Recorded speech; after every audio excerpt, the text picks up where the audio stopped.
Napoleon Bonaparte को दो बातों के लिए जाना जाता है। पहली चीज ये कि वो एक बहुत ही अद्भुत मिलिट्री कमांडर था, और दूसरी बात ये कि वो हाइट में बहुत छोटा था। बहुत लोग उसको बोना कहते हैं क्योंकि उसका नाम बोनापार्ट था, जबकि उसका नाम से उसकी हाइट का कोई लेना देना नहीं। नेपोलियन की मिलिट्री एक्सपर्टीज का सबूत इस बात से मिलता है कि 1799 में जब वो फ्रांस में पावर में आया, उसके बाद से लेके फिर 1815 तक उसने बार बार यूरोप के जितने भी बड़े किंगडम्स थे, रशिया, ऑस्ट्रिया, रशिया, ब्रिटेन, इन सबसे लड़ाई की और बार बार इनको हराया। ये सारे किंगडम्स मिलके नेपोलियन पे हमला करते थे, बट नेपोलियन जीतता था। तो ऑब्वियसली ये सारे जो कंट्रीज थे वो नेपोलियन से बहुत नफरत करते थे। बट ये बात भी तय थी, ये सब मानते थे कि नेपोलियन बैटलफील्ड पे एक बहुत ही अद्भुत मिलिट्री कमांडर है। पर फिर भी आज भी मॉडर्न वर्ल्ड में, स्पेशली वेस्टर्न कंट्रीज में, और उसमें भी स्पेशली ब्रिटेन और अमेरिका में, ऐसा कहा जाता है कि नेपोलियन बहुत छोटी हाइट का था। उसकी हाइट का बहुत मजाक उड़ाया जाता है। कुछ लोग कहते हैं कि नेपोलियन बौना था, वो इतना छोटा था कि उसको अपने घोड़े पे बैठने के लिए हेल्प लगती थी। कुछ लोग ये भी कहते हैं कि जब वो बाकी लोगों के साथ खाने के लिए डिनर पे बैठता था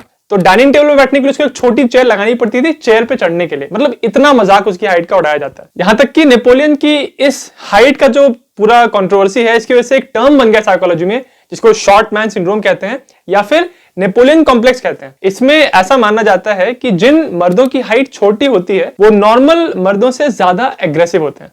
क्यों? क्योंकि उनकी हाइट बहुत कम रह गई है, तो उनके ईगो को बहुत ठेस पहुंचती है। तो इस ठेस को कॉम्पनसेट करने के लिए, उसकी बराबरी करने के लिए वो ज्यादा एग्रेसिव हो जाते हैं। तो ऐसा क्यों है कि उसकी हाइट का इतना मजाक उड़ाया जाता है? क्या सच में नेपोलियन बहुत छोटा था? और अगर छोटा नहीं था तो क्यों लोग उसकी हाइट के पीछे पड़े रहते हैं, उसका इतना मजाक उड़ाते हैं? कहानी शुरू होती है साल 1803 से। ये वो टाइम था जब नेपोलियन फ्रांस का मेन लीडर बन चुका था। अभी वो राजा नहीं बना था, बट आप कह लीजिए कि फ्रांस का सबसे इंपॉर्टेंट आदमी अब नेपोलियन था। तो उस साल नेपोलियन के डॉक्टर ने उसका पूरा मेडिकल किया और उसी में उसने उसकी हाइट भी मेजर की। हाइट मेजर करने के बाद उसने अपने नोट्स में लिखा कि नेपोलियन की हाइट है 5 फीट 2 इंचेस। अब अगर आप 5 फीट 2 इंचेस को देखें तो मर्दों की हाइट के लिए, उस जमाने के लिए, ये ऑलमोस्ट एवरेज हाइट है। बट इंटरेस्टिंग बात ये है कि उस टाइम जब 1803 की बात है, तब फ्रेंच जो मेजरमेंट सिस्टम था वो ब्रिटिश मेजरमेंट सिस्टम से अलग था। तो फ्रांस में 1 इंच था 2.7 सेंटीमीटर और ब्रिटेन में 1 इंच था 2.54 सेंटीमीटर, यानी फ्रांस का इंच लंबा था। तो 5 फीट 2 इंचेस ब्रिटिश मेजरमेंट में हाइट हो जाती है 5 फीट 6 इंचेस के आसपास। उस जमाने की जो फ्रेंच एवरेज हाइट थी मर्दों की, उस हाइट से थोड़ी सी ज्यादा है। तो अगर नेपोलियन की हाइट उस जमाने के फ्रेंच मर्दों के ऑलमोस्ट एवरेज है, थोड़ी सी ज्यादा भी है, तो क्यों नेपोलियन को छोटा बोला जाता है? इसका एक रीजन ये दिया जाता है कि जब नेपोलियन के डॉक्टर ने अपने नोट्स में लिखा था कि नेपोलियन की हाइट है 5 फीट 2 इंचेस, उसी नोट्स में उसने नीचे लिखा था कि नेपोलियन का बिल्ड छोटा है, वो थोड़ा छोटा दिखता है।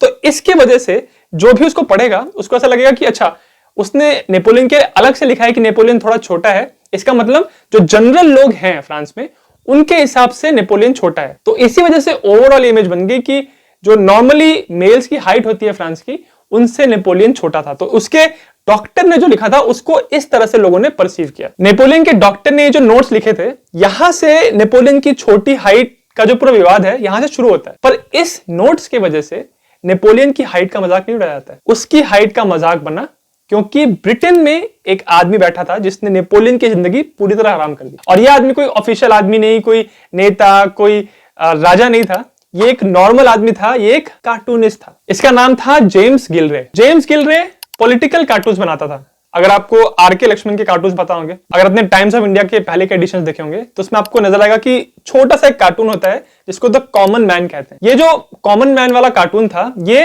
आर.के. लक्ष्मण जी बनाते थे और बहुत सालों तक इन्होंने टाइम्स ऑफ इंडिया में इसको पब्लिश किया है।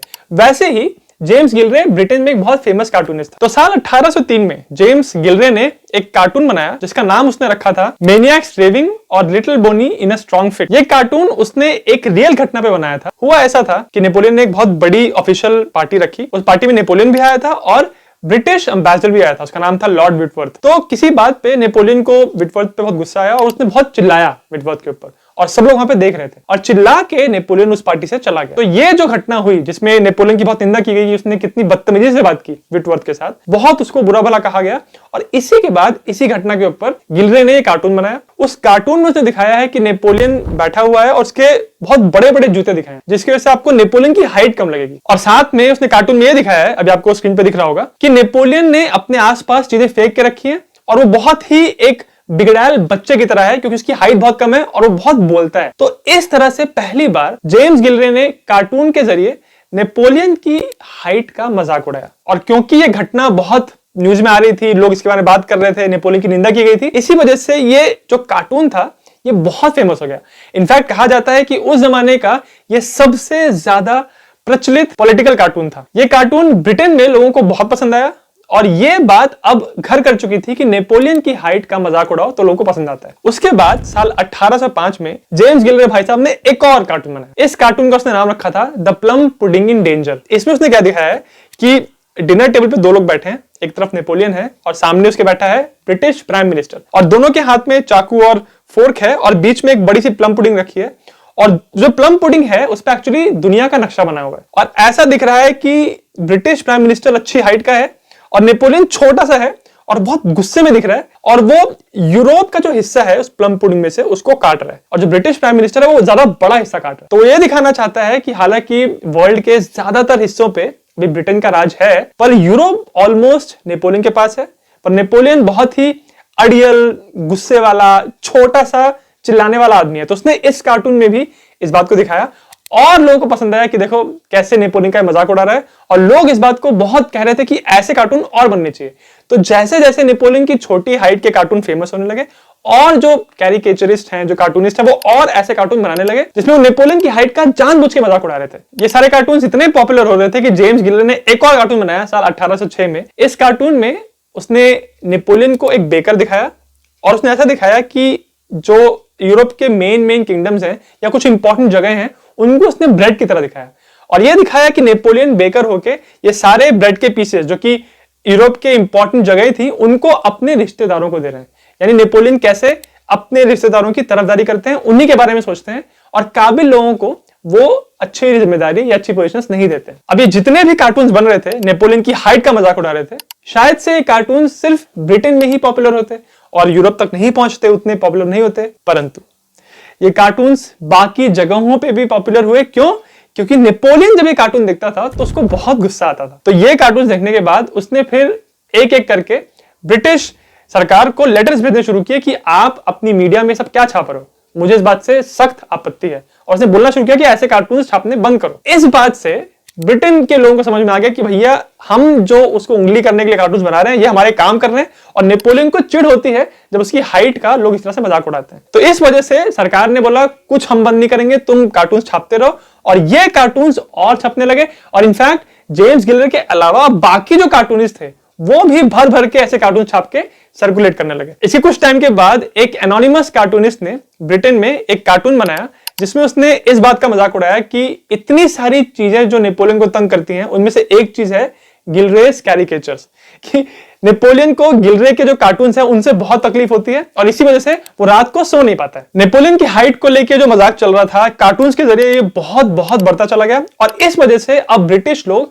जितनी भी चीजें थी नेपोलियन के बारे में उन सबको तोड़ मरोड़ के ऐसे ही दिखा रहे थे कि देखो नेपोलियन कितना छोटी हाइट का है। अगर मैं आपको उसका एक एग्जांपल दूं तो नेपोलियन के जो आर्मी के सोल्जर्स थे वो उसको प्यार से या रिस्पेक्ट से ले पेटिट कॉर्पोरल कहते थे। अब फ्रेंच भाषा में ले पेटिट मतलब होता है छोटा, तो इसका ट्रांसलेशन हुआ छोटा कॉर्पोरल।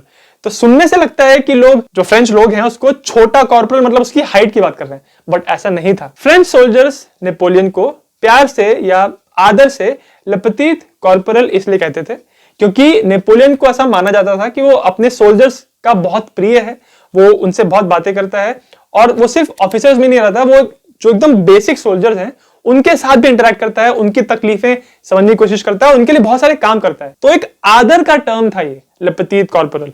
पर उसको कैसे ब्रिटिश लोगों ने बताया कि देखो उनके खुद के सोल्जर्स उसको छोटू कॉर्पोरल या छोटू सैनिक बोल रहे हैं। फील्ड मार्शल सैम मानेकशॉ थे, उनको लोग प्यार से सैम बहादुर कहते थे, पर उनका नाम सैम बहादुर नहीं था।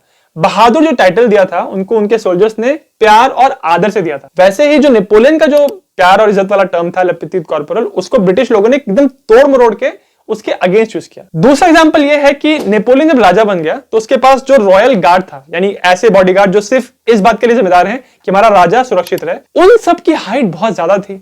अब उनके साथ जब नेपोलियन दिखता था तो नेपोलियन छोटा लगता था। अब यहां प्रॉब्लम यह थी कि रॉयल गार्ड में भर्ती होने के लिए सोल्जर्स का एक हाइट का रिक्वायरमेंट था कि अगर आप इस हाइट के नीचे हैं तो आप भर्ती ही नहीं हो सकते। तो बाय डिफॉल्ट रॉयल गार्ड में जितने भी फौजी होते थे वो लंबे ही होते थे। अब रॉयल गार्ड के साथ बार बार नेपोलियन दिख रहा है तो नेपोलियन छोटा लग रहा है।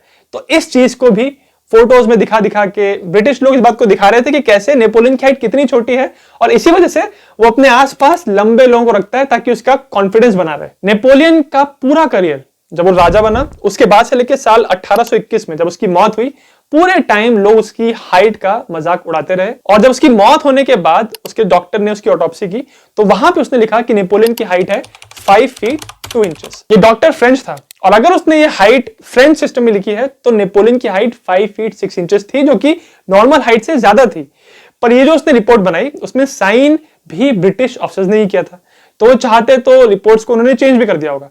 तो इस वजह से ऑटोप्सी में भी ये दिखाया गया कि नेपोलियन की हाइट 5 फीट 2 इंचेस है, जिसकी वजह से इस बात को ऑफिशियल कर दिया कि अब नेपोलियन मर चुका है और वो एक छोटी हाइट का ही इंसान था। पूरे जीवन में उसकी हाइट का मजाक उड़ाया गया, और इसी वजह से शायद नेपोलियन ने मरने के कुछ टाइम पहले जब वो सेंट हेलेना में था, वहां पे उसने कहा था कि जितना पूरी यूरोप की आर्मीज उसका नहीं बिगाड़ पाई, उसको चोट नहीं पहुंचा सकी, उससे ज्यादा चोट उसको एक कार्टूनिस्ट जेम्स गिल्डे ने पहुंचाई है। अगर आप नेपोलियन के बारे में और जानना चाहते हैं तो मैंने पूरी एक नेपोलियन की प्लेलिस्ट बनाई है जिसमें नेपोलियन से रिलेटेड बहुत अलग अलग वीडियोस हैं।